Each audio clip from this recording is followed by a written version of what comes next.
let's try to introduce Bernoulli's equation. So for someone who's just walking into fluid dynamics, you're going to be running into Bernoulli's equation and Bernoulli's principle at some point. So I just want to talk about Bernoulli's equation here, kind of just introduce the concept. So if you recall the volume flow rate, and I'll put up a link up above there because I talked about that and introduced it. You may recall that the volume flow rate is the total volume that you can take and then divided by the time elapsed. And this would be for a fluid which is maybe flowing through, as you can see here, okay, so through a particular tube. And that particular volume divided by the time elapsed, okay, can be captured by the surface area, so the actual area, the cross-sectional area, okay, multiplied by the displacement over the time, okay, which that particular fluid moves over, which would be nothing else but just simply multiplying the speed of the fluid, okay, times the cross-sectional area. Okay, so I talked about that in that video, so you can certainly watch that, and I'll assume that you know what volume flow rate is. Now, what we find out is that if we do take, okay, so I have here, so a certain amount of volume, okay, so I have this volume and it's kind of passing along through this tube, and then we see a narrowing in here, and then so the same amount of volume, so obviously it has to spend much more, okay, distance in here because the tube gets narrower. And what we know is that the volume flow rate that we have, so this volume flow rate over here, so I'll call this 1, okay, so let's call this 1, is going to be equivalent, okay, and I'll call this 2, to the volume flow rate, okay, which passes on through there. Now, this is mainly to do with the conservation of volume or conservation of mass, okay, of this particular fluid, which passes from 1, okay, maybe a little bit thicker narrowing to a much narrower narrowing, okay, and then it goes through there. And what we notice is that the actual speed, okay, so as this fluid is moving along, so if I take this and we'll have a certain speed, okay, as it's kind of passing through, so this speed, I'm going to call this VI for the initial speed in here, and that maybe let's call this VF for the final speed, okay, in there. We can call it, speed 1 and speed 2, okay, also to arrange it with those 1 and 2 volumes that we have. Well, so what we've noticed is that the speed has to increase, okay, of that fluid as it goes into the narrower tube if it still wants to cover the exact same amount and capture this conservation of the volume flow on the right-hand side as it has it on the left-hand side. So the speed has to be bigger. Okay, so within here. So that's something that we've talked about. Now, one of the interesting things is, and what Bernoulli has kind of captured, is Bernoulli has captured this conservation and related it back to kind of energy. So if you remember, the conservation of energy tells us that really the amount of energy that we have at the start and at the finish, okay, is equal to each other, or in other words, okay, the amount of energy is constant, okay, so throughout. And that's the law of conservation of energy. And very often we capture that, especially when you talk about mechanical energy, just simply saying that that would be the kinetic energy plus the gravitational potential energy just remains constant. So if you have an object, okay, and it's at a particular distance, right, so it'll have a certain amount of potential energy. If it's not moving, it will be all potential. But then as it kind of, you let it go, okay, so it would have less potential energy, and that energy gets transferred to kinetic energy, and it just starts to speed up, okay, more and more. Well, so we may question the same thing here. So how in the world is the actual fluid flowing faster, okay, in the narrower tube and slower, okay, in the thicker tube?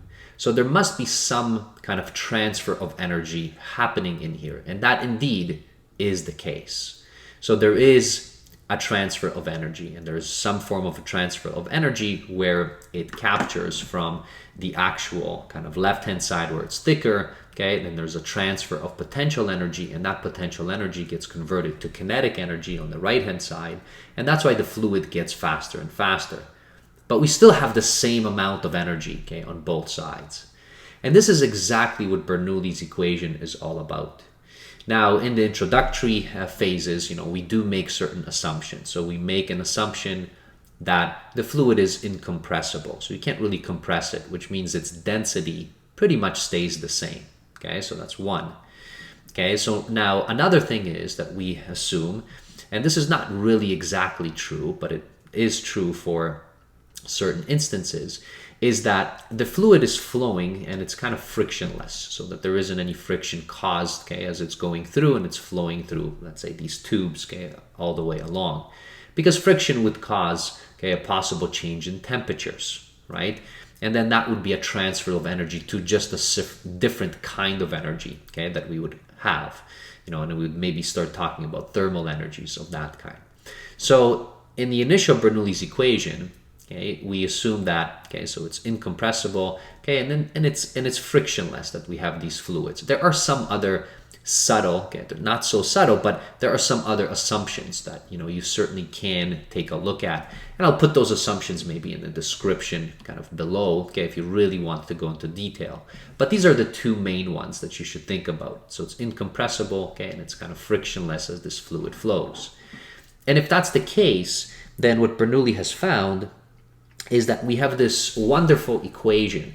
And again, so I would want you to think about, okay, thinking about conservation of energy, and then compare this, because this will have kind of one extra term. These terms look very similar to what we've had before.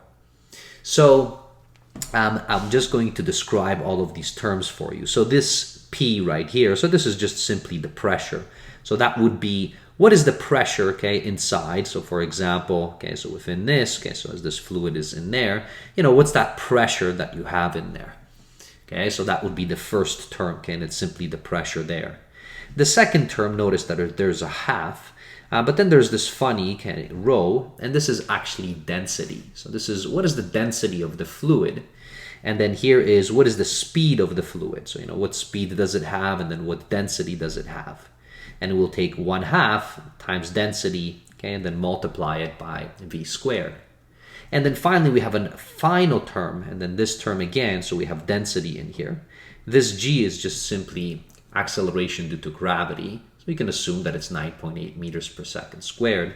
And then this h, okay, is actually where that fluid is with respect to some reference, right? So you can certainly set some particular reference, so if I would set a reference somewhere over here, okay, so on average, what would have been the height, okay, so from here to here, that you would have, so this particular height, okay, with respect to some particular reference that you have, okay, so let's assume that that's what it is, okay. Now if you take these three terms and you add them together, so it turns out that this is always going to be constant, so it's always going to be the same. So for instance, if we took, okay, whatever this might be, whatever the pressure is here, whatever is the density, okay, and then whatever the speed is, okay, and then we take the density, gravity and the height, and then we compare it, for example, to what it is over here. Well, these two are supposed to be equal to each other, okay, because these three terms add up to a constant. Now, the only way that you're going to have them equal to each other, what you will find is that the pressure inside of the narrower tube actually has to decrease in order for this to hold. And the reason for that, what happens is that it's almost like the pressure is like potential energy that you have. And within here, so the pressure will be larger and larger tubes, okay? And notice that the speed is going to be less. But in order for the actual volume flow rate to consistently be the same in that narrower tube, this has to go much faster, and we have seen this, okay? And when this goes much faster, then this particular term over here, at least on the right-hand side, would increase quite dramatically. Okay, and really what happens is that means that the pressure must drop if this is going to be constant, if the left-hand side and the right-hand side are equal to each other. Now, I'm going to talk about this in just a moment, a little bit more. Now, let's break these terms a little bit down into something that we are familiar with. So if you recall, if I just take this, let's forget the pressure for now. But if I relate this back, so if you think back of kinetic energy, which was just simply mass times the volume times the velocity, okay, squared, right? these two terms, you look, they're very similar. They have something to do with the movement, right? So you have the actual speed, okay, of this particular, okay, certain amount of volume that is flowing through. But instead of mass, we have density. But the density, if you recall, is mass divided by the volume, right? Well, there is a certain amount of volume that's passing by, and that volume has a certain mass. So if you take its mass and divide by the volume, we're going to get whatever the density of that fluid is, right? So that's what we would have in here. Now, so that is related to kinetic energy in some way. Now, this right here, again, looks very similar to what we've had in the past in mechanical energy. And this was just mass times gravity times height. And you might recall that this mass times gravity times height, it's like the gravitational potential energy. And we know that if we would add these two together, okay, they're going to remain constant for an object, okay, no matter where it is, kind of up and down. And again, we assumed that it was kind of frictionless, right? We kind of had the same assumption, right? Because friction would have caused the heat, okay, to transfer from to another form. But if it was frictionless, we could just simply take the kinetic energy and then the gravitational potential energy, and we knew that it was constant. Now, when you're talking about fluids, you can take both of these two terms. So now if you take both of these two terms all of a sudden, and notice if you divide this by volume, so now if you take all of this and divide this by volume, right, so the amount of volume that that fluid that you're interested in has, then all of a sudden the mass and the volume just turns to density, and then you're back to 1/2 the density of V squared plus, okay, the density, okay, times G times H. And of course, this is still going to be constant. And if you did this to the right-hand side, you'd just be dividing it by V. So a constant, okay, divided by volume, which is going to be a constant fixed as well, well, that's going to still be a constant. So what Bernoulli has done is, okay, he has actually captured the same thing, the conservation of energy, except now he's talking about fluids. And what is interesting is that we now have an additional term, okay, added in here. And this additional term actually is pressure. And you might say, well, hold on a second. Pressure, how does that relate it back into energy? Because these seem like this is energy and this is energy, so kinetic energy and potential energy. Okay, great, right? But now what about pressure? How does that relate back into this? Well, so that pressure has actually something to do with these volumes of fluids. So if you take this, okay, so if you take the entire thing, and let's take a look at the units in here, just so that you can see the breakdown of each term, and hopefully I can convince you, okay, and of course this is what Bernoulli knew, okay, or at least has captured over time, that really this is just a conservation of energy problem for fluids, okay, that are flowing, where there's kinetic energy, where there's potential energy, and then there is energy related to the actual pressure itself. So let's talk about this for just a moment. So if I take this term, right, which is the kinetic energy and it's divided by the volume, well, and let's think about, so kinetic energy, what's kinetic energy in terms of SI units? Well, that's just joules, right? So we have just joules for kinetic energy. And if you divide it by volume in SI units, this is going to be meters cubed, right? And if you take now the gravitational potential energy, so if you now take this particular term, well, that's going to be the same thing. It's going to be joules once again. And then if you divide it by volume, this is going to be meters cubed. So this is consistent, right?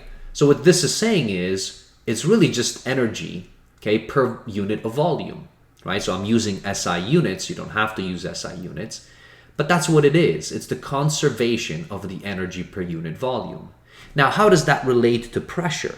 Well, pressure is defined by the force, so the normal force, okay, that is applied, okay, over the surface area that force is spread over.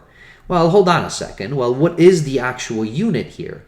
This would have been newtons, right, that we would have, and then this would have been meters squared. Okay, so that's fine. How does that relate back to joules, okay, or energy unit per unit, okay? Well, so how it relates back is, in terms of joules, you may recall that joules are nothing else, okay, but simply Newton times a meter. That comes in from work, because work is the amount of force you apply over a distance. So within here, so this is what a joule is. Now, if you take this, right, and if I divide this by meter cubed, which is exactly what I want, okay, over here, so that all of these units are the same, well, then I could take this and I can divide it over here and put, meters cubed right there on both sides. And look what happens. Well, this, okay, is actually going to have the Newton on top. Then one of the meters on top is going to be gone, and you're going to be just left with meters squared. But what is meters, okay, squared? So this is, okay, the standard unit Pascal, right? So Pascal is Newton per meters squared. Or in other words, okay, this is equivalent to just saying joules per meters cubed. And that's exactly what Bernoulli has found. So he has found that this, okay, is just related back into the, okay, concepts of energy. So pressure is related back to the concepts of energy per unit, okay, volume that you have. And now all of them, okay, so in terms of this is also joules per meters cubed. And of course, these units can all simply be added. They're all consistent. And that's exactly what happens. And now, so if you take this and you start thinking back of Bernoulli's equation, okay, which is this one over here, what it is saying is that in general, so the amount of energy, okay, is going to be conserved for a fluid. And it's going to be related to what is the pressure in that fluid, okay, plus what really kind of like kinetic energy, except it's to do with density, okay, that fluid contains. And then what gravitational potential energy, okay, it contains, okay, in some way.